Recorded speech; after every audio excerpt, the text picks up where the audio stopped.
everybody and telling your stories, because it is definitely worth listening to. The second thing that I'd like to bring to your attention is I too have some frustrations with negotiations. Just because I feel sitting at the table sometimes that we are trying to come to a mutual outcome. And I would just like to address the board members that are here and ask that you speak to the ones that are not here, that when we go into negotiations, it would be appreciated that if the parameters, guidelines on where you think that you want to be and where we think we're going to come to an agreement on would be talked about, would help to avoid lengthy delays. Again, we very much appreciate, but when you do sit here and look at a final budget and you look at the contingencies and you look at the amount of monies that are undesignated, and knowing how I sit at that table to ask for that amount and to go back and forth, I understand the negotiations process, but I would like you guys to also look at this and know that when there are monies there, that is the time that we as a team get together and negotiate those items for the best for all. Thank you.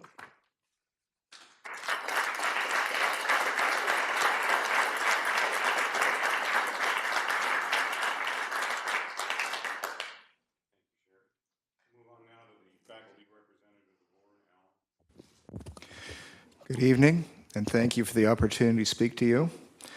In my previous reports, I mentioned the efforts of the MJC Civic Engagement Project this election season. There are 3 events I will draw to your attention. On September 17th, with the support of ASMJC, there will be an evening Constitution Day observance at MJC, featuring student and faculty speakers on the topic, the First Amendment, including on campus. On October 4th, in partnership with the League of Women Voters, there will be a forum of candidates for the Board of Trustees. On October 10th, also in partnership with the League of Women Voters, there will be a pros and cons presentation on California ballot measures. I think these are examples of service and successful partnership, and there's more to come. Since I last saw you, I attended a meeting of the Board Policy Committee. I know this has been referenced earlier, but you may remember that in the last Board of Trustees meeting, there was a lively discussion on the disposition of Board Policy 48067. That discussion was continued in the Board Policy Committee meeting, and I'm pleased to say I believe the matter is headed for win-win solutions. I commend the work of the trustees on this issue. They put in the time, and the efforts and creative ideas of faculty members who attended, including MJC Academic Senate President Curtis Martin. Of course, it's another example of reaching beyond initial disagreement and finding better ways to serve our students. Speaking of win-win solutions, I will briefly speak to a topic I do not usually reference, that of contract negotiations. I believe I am surrounded on all sides by people of goodwill who want our colleges to be good places to learn, to work, and to serve our communities. It is obvious that those goals, those responsibilities are all facets of excellent higher education. They are inseparable. The accumulated years of experience and education and creativity in this room is truly extraordinary. We can and we must resolve the contract issues, and soon. Thank you.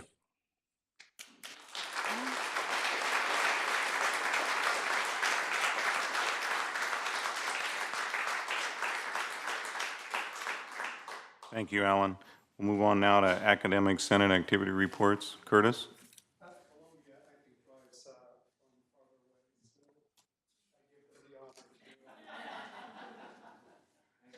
You're yielding your time? Is that the idea?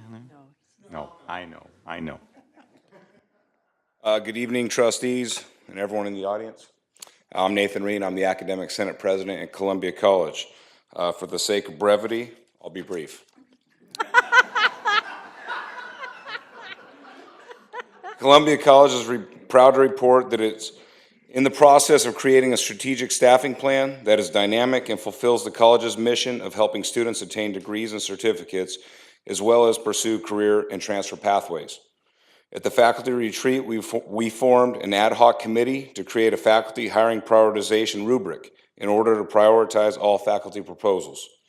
This ad hoc committee met last week and is making substantial progress towards this end. Thank you.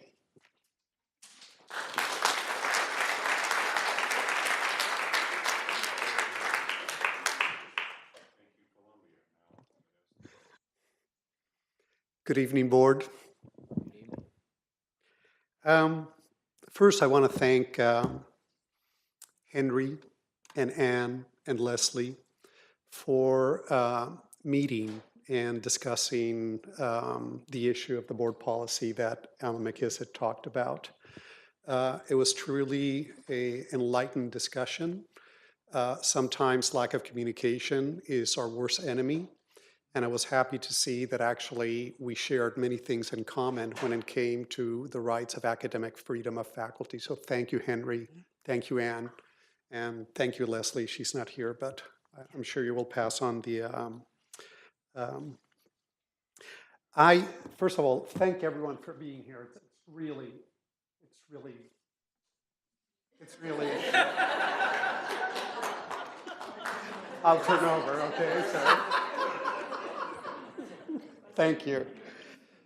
There's nothing much I need to add, but we need to stop talking in dichotomies. We just heard a budget report, and the dichotomy is it's either faculty salaries, at least the undertone, it's either faculty salaries or IT or security or et cetera, et cetera. And it's the same narrative we have heard year after year after year.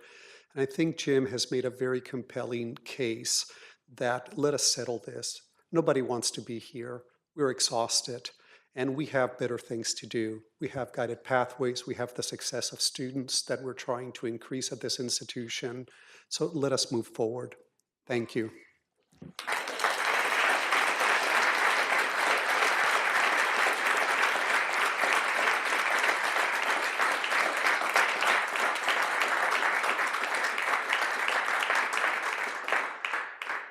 Thank you, Curtis. We'll bring it now to item 5.2, presentation updates, Yosemite Community College District Chancellor, Chancellor Henry Young. Okay.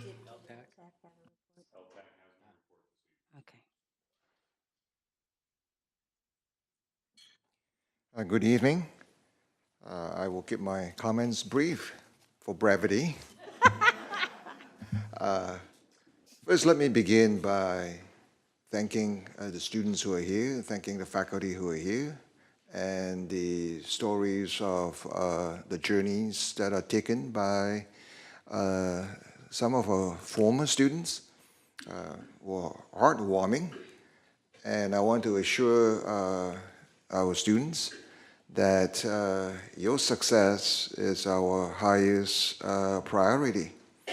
And I also want to address the faculty by saying we appreciate your work, and I know the board will continue to work diligently at finding a resolution, and I hope that comes to pass pretty soon. Next, I want to address accreditation. We have 4 recommendations written up pertaining to the district.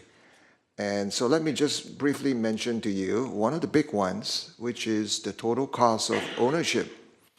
We haven't had a total cost of ownership plan in this district, and so we were written up for it. I want to mention that the 2 areas identified in the accreditation pertaining to the total cost of ownership would be the facilities, which is fiscal, and also IT. You heard from Vice Chancellor Yeager earlier that the TCO for the facilities and the fiscal side of the house, it's been completed and it's going through the vetting process. Vice Chancellor Roger Clagg is not here, and he shared with me yesterday that due to some absences, people who are out ill in his unit, that plan from IT would not be completed this week, but looking forward to sometime next week. So at least I want to share with you the good news that both facets of the TCO, facilities, fiscal, and IT, would be ready for conversation and discussion by our participatory governance process very, very soon. And last but not least, I want to thank the faculty and the support staff at both colleges. I'm continuing to get reports that the semester started well, enrollment is holding, and so I thank you all for your hard work. Thank you.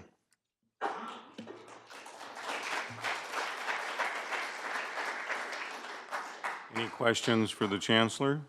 No? Okay, we'll move on now to Columbia College. Good evening, Chair Garrett. And to be brief, I won't say your name, so I'm just going to. Now, before I say this report, then, if I may take this liberty, yesterday I came out of the college and I was in my running gear and I was pumping gas in a gas station, talking on the phone to my wife.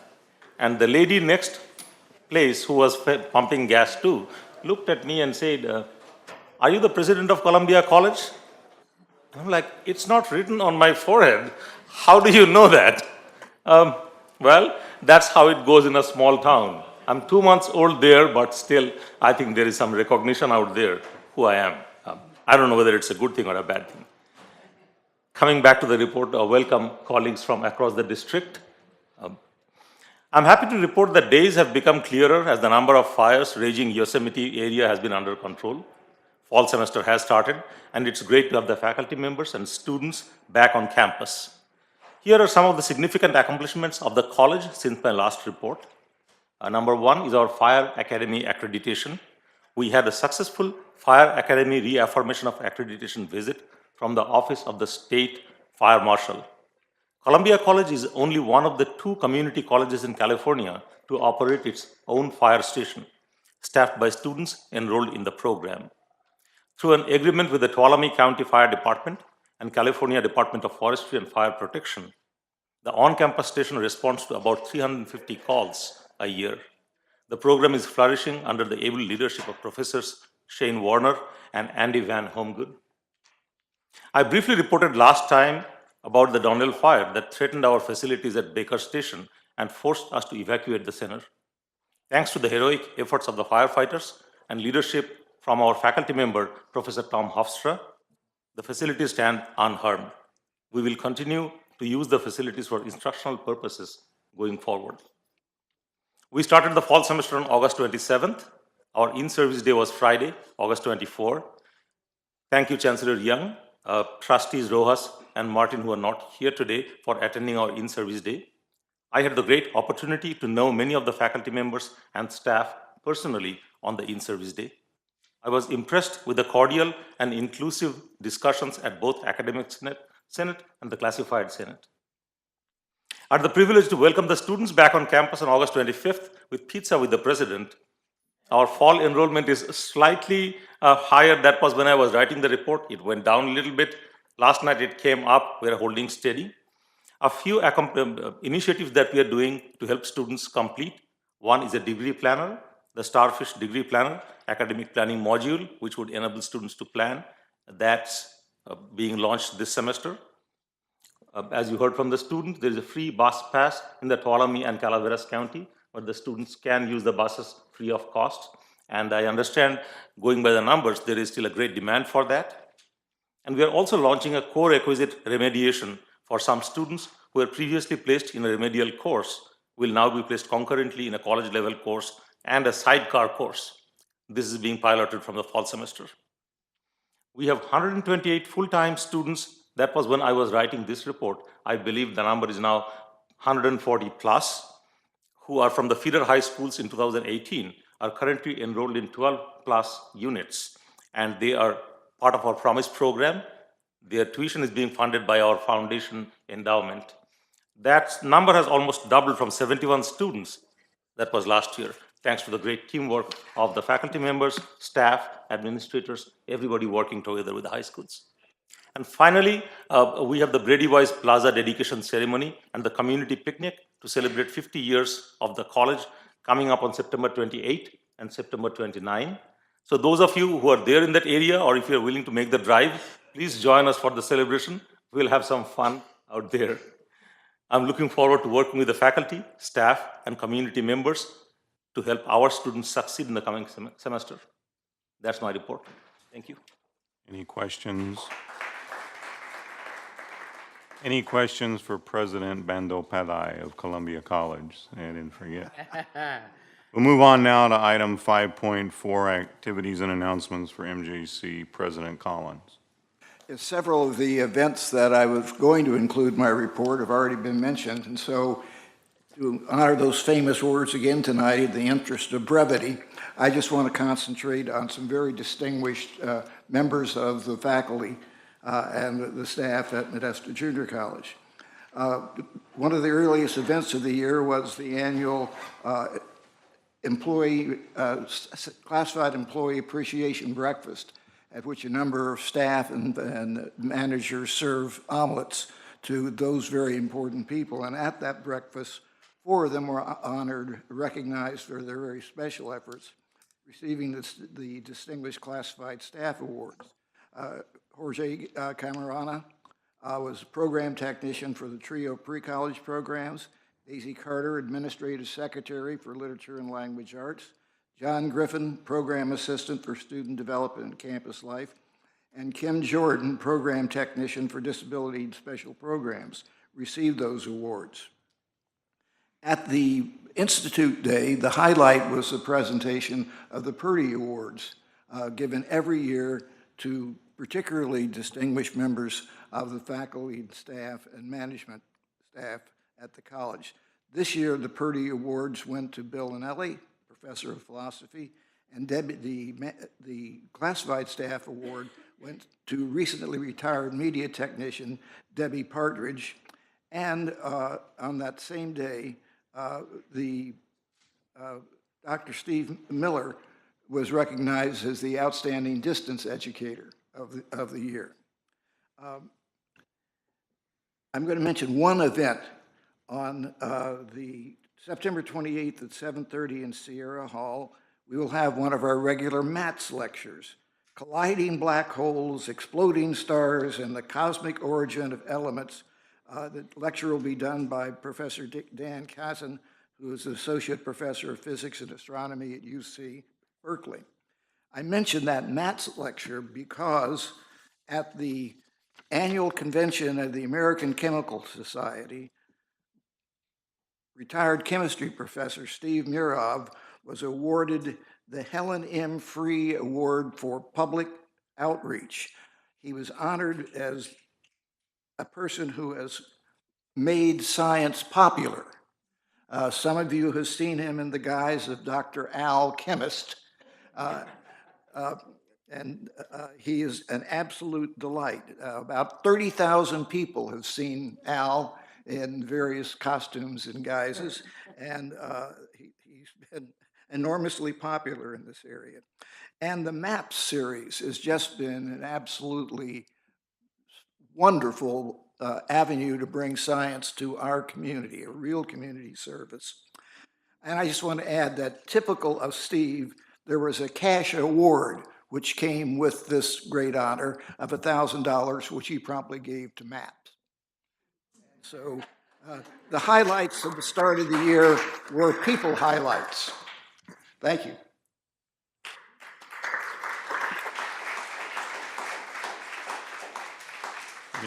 Thank you, President Collins. Any questions for President of MJC?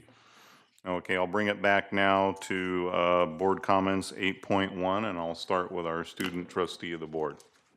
Hello, everyone. So since our last meeting, I had the opportunity to attend the Student Trustees Workshop in San Francisco, where I had the pleasure of getting to know student trustees from community colleges throughout all of California. I also met Donna Miller, former trustee, And she wanted me to tell both the presidents hello. So that. And then I also attended ASMJC's first Senate meeting last Friday and was a part of the Remembrance Day ceremony held yesterday, as well as Club Rush and Flow today. It was really great to see so many students enjoying their time on campus and engaging with all of the diverse clubs that we offer. And I'm also looking forward to our next board meeting in Columbia next month. Thank you. Any questions for our student trustee? No? Okay. Trustee Hallinan. Well, I'll be brief too. And I just have to say this, it's disheartening to see the board called dishonorable and unproductive because we happen to have a financial dispute. That's it. Trustee DeMartini. Thank you. I was very happy to attend the CSEA classified breakfast, and I was able to attend the new faculty lunch, which is, I think, about the first time I've been invited. It was a very nice event. The MJC Institute Day and that lunch, the special board meeting where we went over our board's self-evaluation, and there were other various meetings with Henry and Curtis and Alan on the phone, so kept me busy. Okay, thank you, Ann. I too, Can I amend my remarks? absolutely. I left off one of the most outstanding achievements. My apologies to Alexis Zaragoza, who is the Vice President of the Associated Students of Modesto Junior College. There are about 2,100,000, almost 2,200,000 community college students in the state of California. 2 of those 2 million are chosen to serve as members of the Board of Trustees for the entire state, and she was one of them. And that's the second time a student from the Yosemite Community College District has been given that great honor. And so I just had to.